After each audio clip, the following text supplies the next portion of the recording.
we go.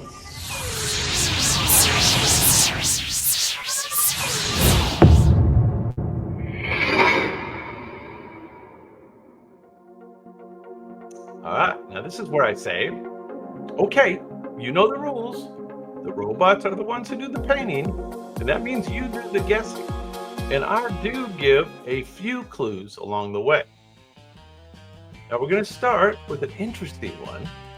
The top 20 iconic album covers of all time. So very visually oriented tonight. We'll see how we do. All right, number 20. Let's get it started. Here we go.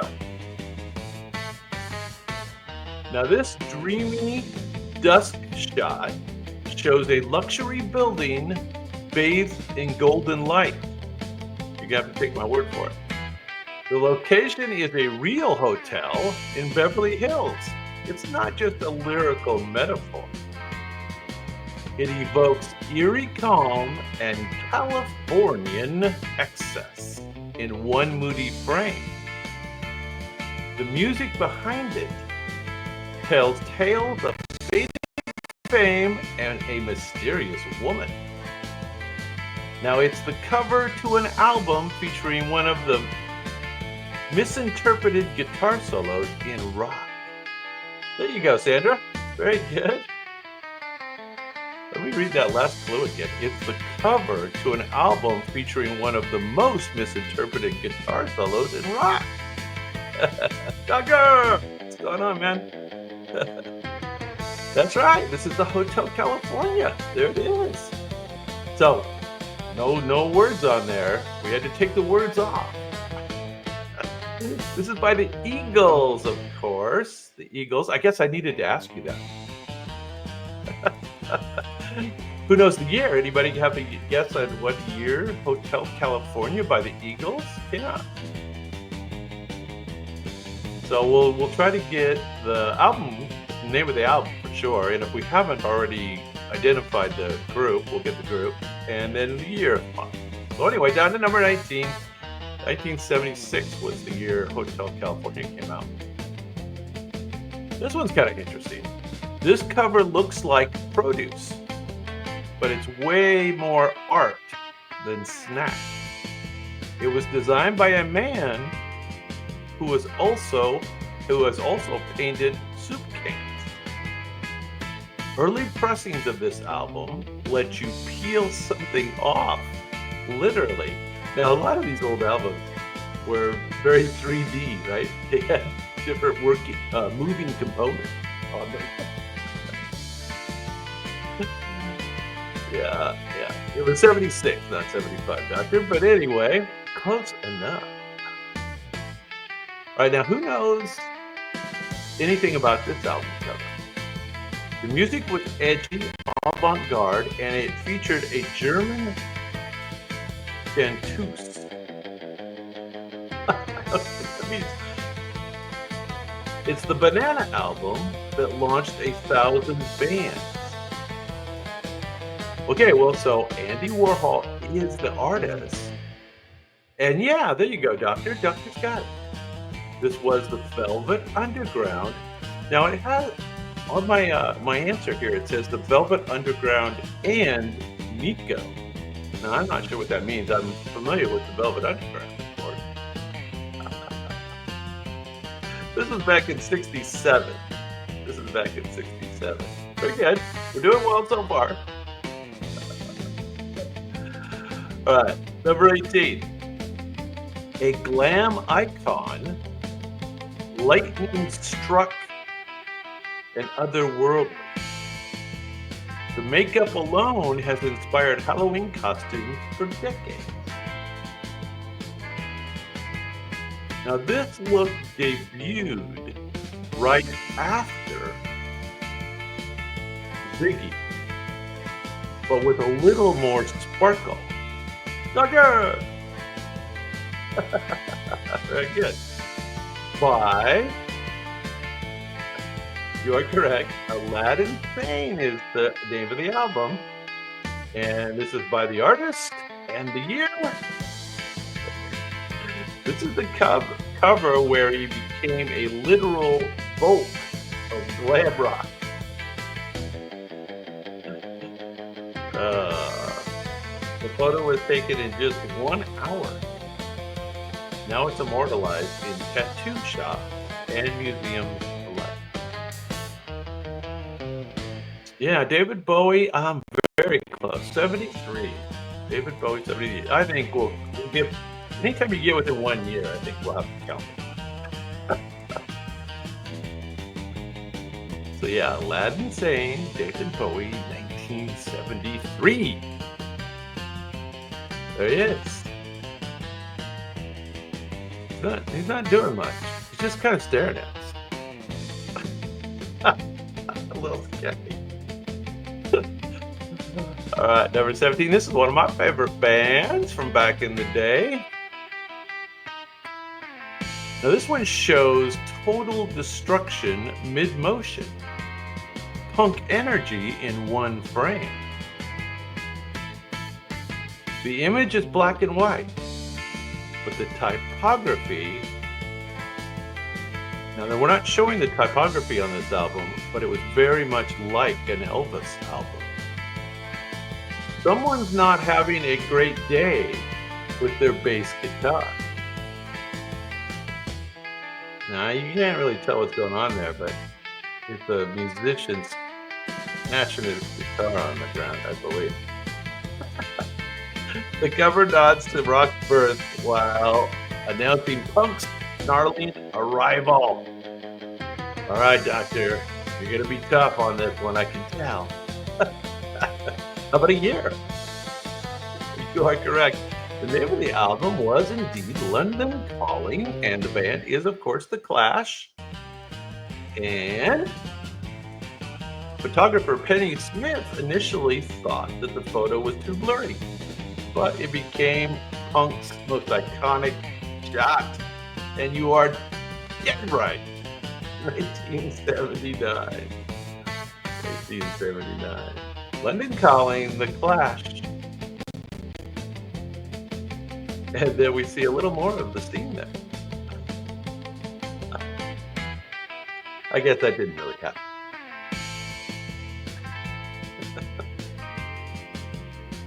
All right, we're down to number 16.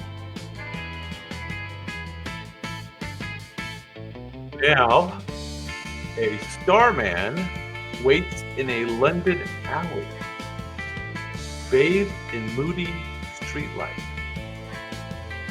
It's gritty, theatrical, and a little bit alien, just like the music. This persona had a flame orange mullet, platform boots, and a space prophecy.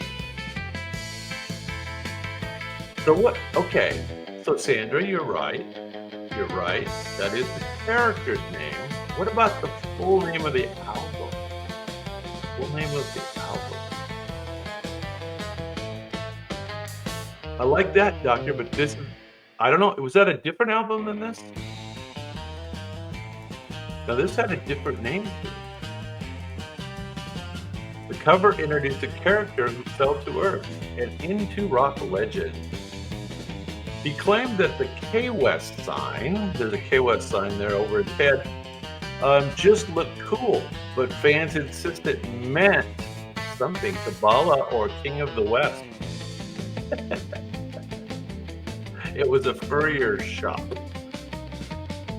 Anyway, the name of the album was actually The Rise and Fall of Ziggy Stardust. Does that sound familiar, name, right? The Rise and Fall. The Rise and Fall of Ziggy Stardust. David Bowie, 1972. All right, next up. You'll know this one.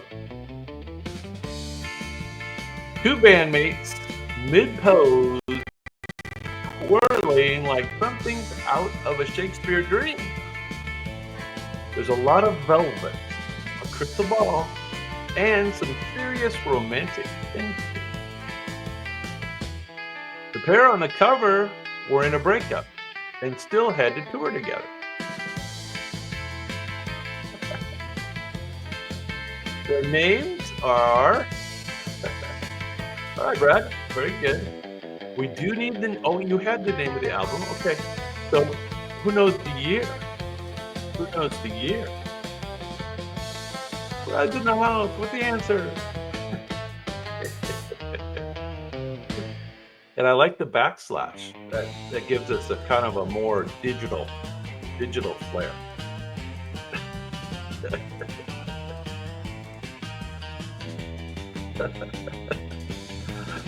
Yeah, 77. That's right. That's right. You guys know everything about this one.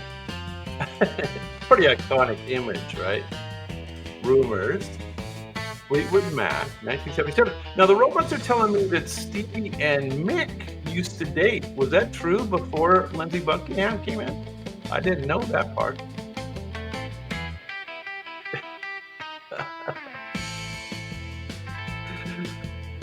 Oh, Mick Fleetwood borrowed those props from a laboratory chain. After. Huh. Okay, this one's pretty iconic. This is the one that will get us in trouble on YouTube. A baby, a dollar, and a pool. What could go wrong?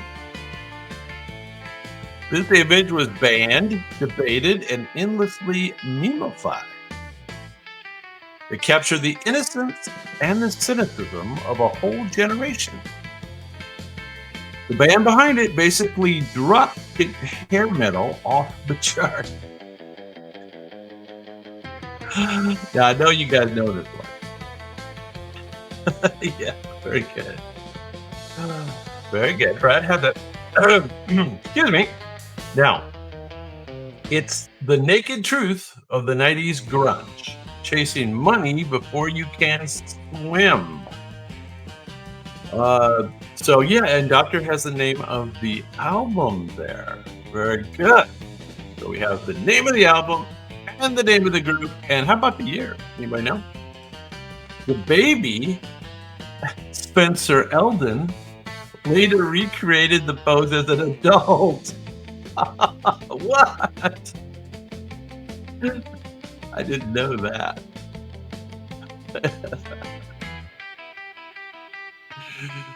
Oh.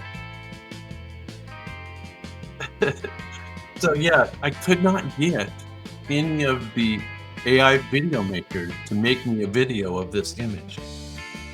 It's banned. There's a little too much censorship going on in the bin. Just saying. Just saying. All right, number 13. This will be an easy one for you. You don't see his face, just denim, red cap, and stars and stripes.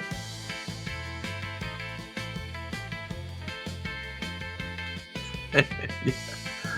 Politicians love this image until they actually read the lyrics. This blue collar backside became an American icon. Very good, very good. Brad and Doctor are kind of combining. Very good. And Sandra, you are correct. Who's got the year? Anybody have the year? It's a working man's pride meets rock and roll swagger. The boss stood still, but the cover shouted across decades. Reagan tried to co-opt the song, not realizing it was a critique of American policy. Trump does that with a lot of stuff too, right? Born in the USA, Bruce Springsteen, and the year was 1994. Oh, I'm sorry, 1984. Oh, gee. Oh, Doctor, you're within a year again. You got it. All right, number 12. 4 men crossing the street. No words needed. They're in single file, but one isn't wearing any shoes.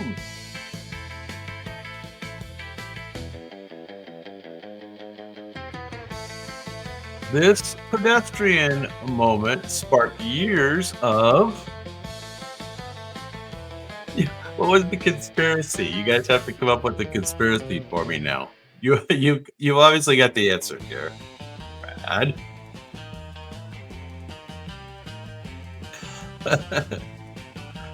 Yeah, well, we all have these albums. I don't know if anybody still has the albums, but we did all have the albums. These are all pretty well known. Yeah, the weird thing, Paul is dead, right? That was the weird thing. I can't. Why did that come from this picture? Abbey Road is correct. The Beatles is correct. And the year is close enough. Within one, 1969. 1969. It's the zebra crossing that launched 1,000 tourist photos. There you go. That's an actual street in London. And yes, it has a 24-hour live cam now. That it does. That's an image you've never seen before. Them finishing crossing the crosswalk. All right, number 11. Fog, purple light, and a very dramatic motorcycle. This isn't just an album, it's a movie, a movement, and a mood.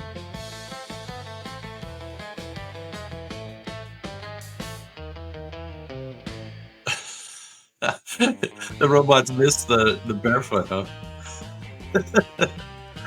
Well, the funny thing about that, Brad, if that were true, oh, you mean in the video part? Yeah, the picture is actually an original photograph, and then the robots do make a little movies from it, and they might have added shoes.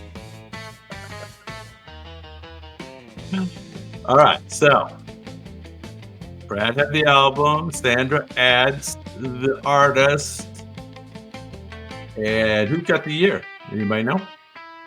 You are correct. This is the Purple Rain album by Prince. And the year is the bike, not a prop. Prince actually rode that Honda-Matic in the movie. You're only 10 years off, Brad. Not bad. Oh, typo. Yes, you guys both have it. 1984 is correct. 1984. All right, so that brings us down to the top 10. Top 10. Here we go. This is surprising that this is the album cover for this one. A lounge suit, a lounge pose, and a look that said, King of Pop. No zombies here, just one smooth criminal in white. Very good, Doctor. The tiger cub in the outtakes didn't make the final cut. He's leaning on his elbow, but his cover carried the weight of history. Oh my gosh, look at all the information flowing in like a faucet. It's the best-selling album of all time. Suitably slick and iconic. And the Doctor is correct. It is Thriller. It is Michael Jackson. And it is 1982. The photographer had to ask MJ to stop giggling during the shoot. He thought the suit looked too formal. Okay. Yeah, and so it's that Thriller, right, where there's that kind of white band up there. It's the Thriller. Very good. All right, now here's one of my favorite albums coming up. Definitely.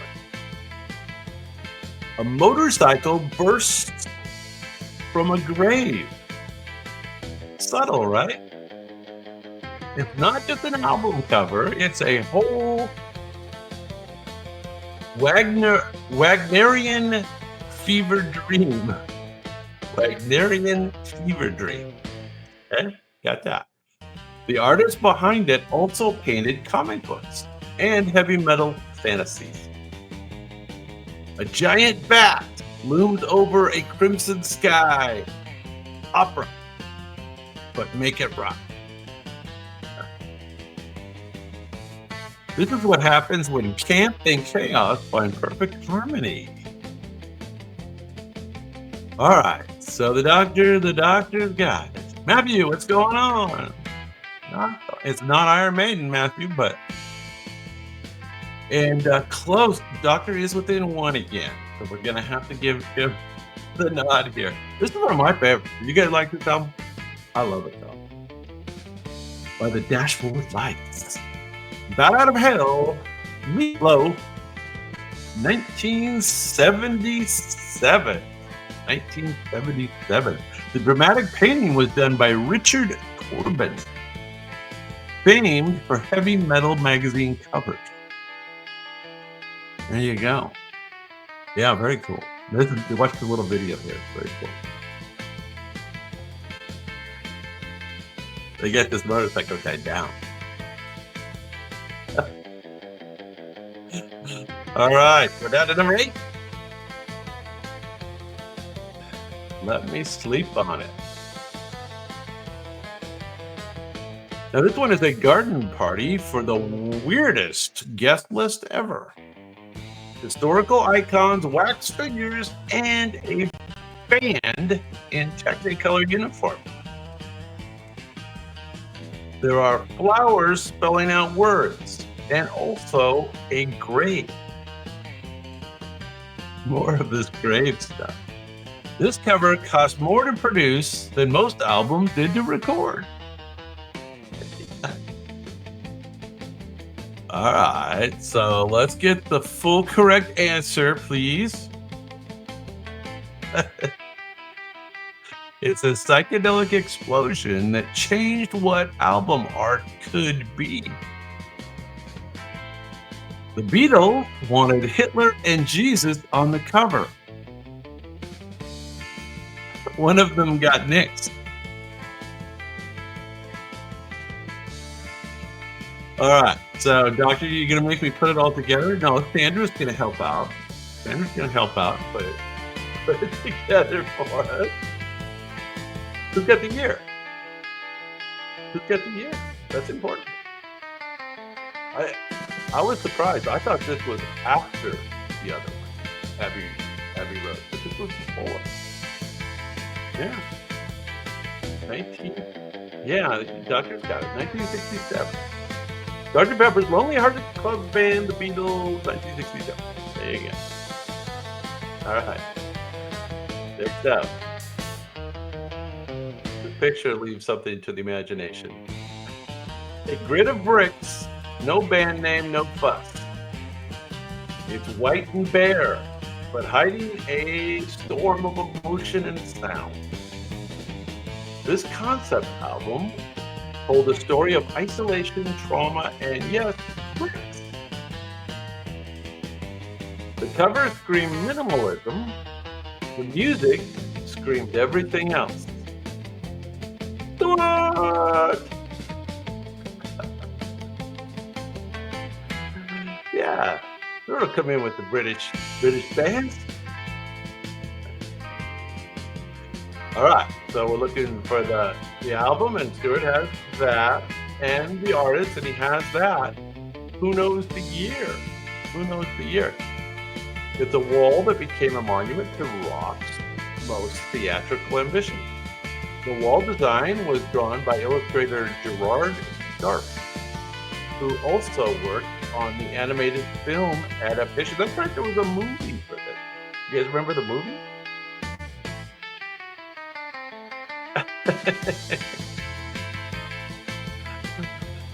Hey. You're correct. It's The Wall, and it is by the artist Pink Floyd. And the year is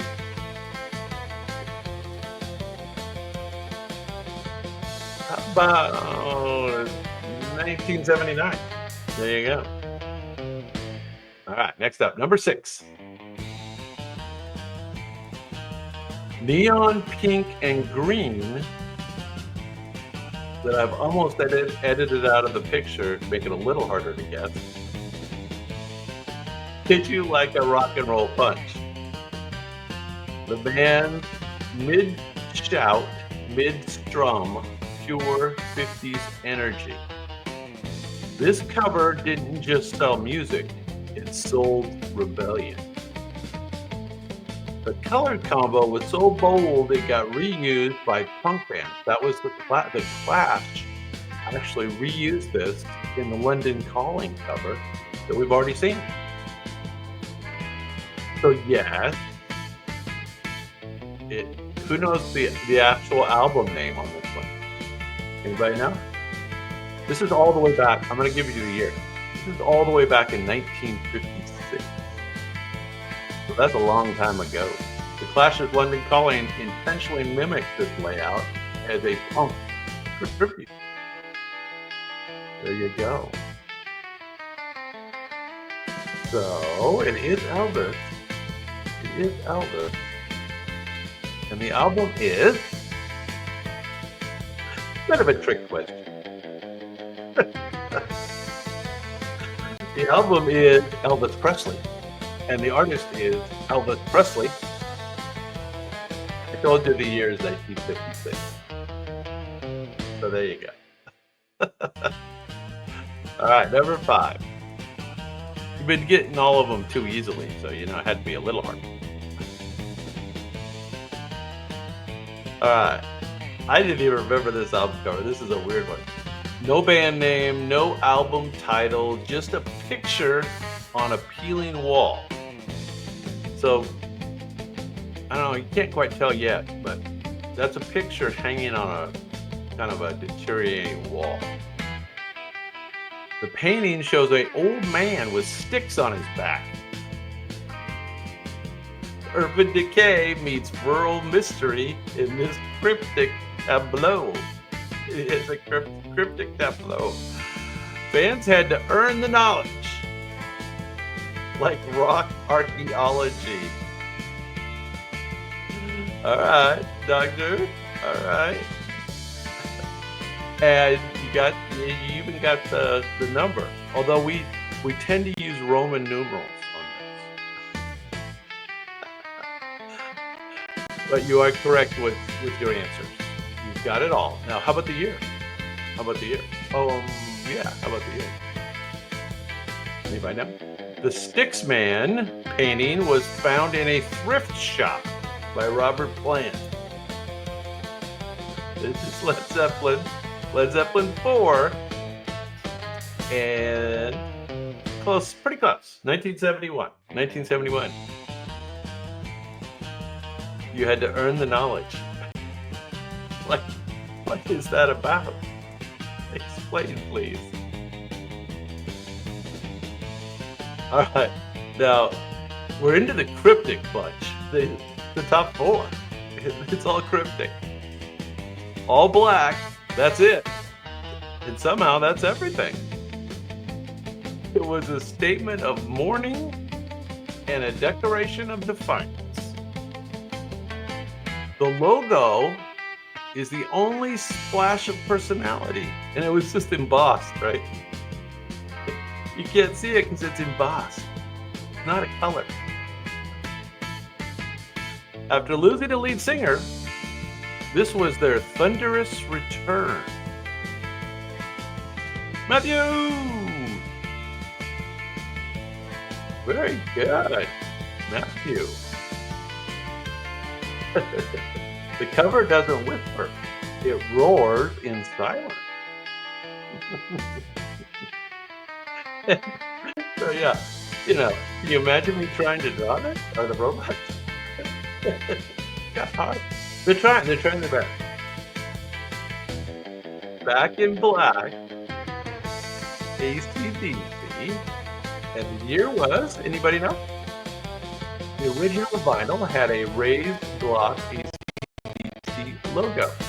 Minimalism with muscle. Minimalism with muscle. Very good. 1980. After you had the trifecta. Doctor had that. Very good. All right, next up. Number 3. Top 3. This is probably the most obscure one on my whole list. A carved face in an old school desk. Memory meets message. It's soulful, sepia-toned, and deeply personal. One woman, one vision, and a classroom's worth of lyrical wisdom. This wasn't just a debut, it was a manifesto. Very good. Okay, we've got the artist. We've got the artist. And yeah, Doctor. Very good. Very good. Interesting name. It's a portrait of vulnerability, strength etched in wood. And you got it. Now there you go, Stuart, with the full correct answer in one place. The Miseducation of Lauryn Hill, spelled with a Y. And it's Lauryn Hill, and the year is, anybody know? The desk cover was inspired by Hill's experience at Columbia High School in New Jersey. Columbia High School in New Jersey. That's a, wooden desk. See the little pencil tray up there.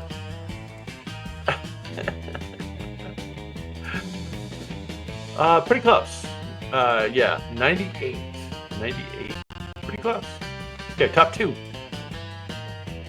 I didn't remember this album cover. This album cover was very racy. It's tight denim and an even tighter shot. There's a real zipper on the original LP cover. This pop art provocation came from the mind of Andy Warhol. The image was so raw, it caused retailers to hesitate. Very good, very good. All right, you guys are getting it. Very good. It's rock and roll. Zipper first. The zipper damaged the records during shipping, so they had to pack them half zipped.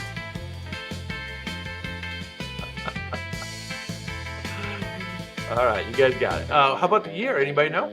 Sticky Fingers, The Rolling Stones. Pretty racist. Pretty racist image. Can't wait for the video, right? Hang in. Hold on to your seats for the video. Correct. 1971. Very good. Sticky Fingers, The Rolling Stones, 1971. And there's the video. I guess it's not that racist. All right. Number 1. And we all had this album. I think. Yes, again, because it wasn't enough. It's the only cover to appear. Simple lines, infinite meaning. This cover lived on dorm walls everywhere. That's right. Did you? I used to do that. I took my albums, just the covers. I take the records out, and then tack the albums all up in a grid on my wall. So it was like a super graphic wall. Did you guys do that? I did that. The light beam was pure science. The album was pure philosophy. It's the most enduring visual in rock. Geometry meets mythology. And let's see. I see the artist. And there's the album. Very good. Anybody know the year? Anybody else do that? Put all their albums up on the wall, stack them up. So you had this clean grid. Oh, forget it. 1973. 1973. Dark Side of the Moon, Pink Floyd, 1973. All right. Well, that was kind of easy, but it was fun. It's nostalgia. Nostalgia. Every once in a while, we get a little bit nostalgic here at Days After Dark. We have one too many drinks, and we get a little too nostalgic.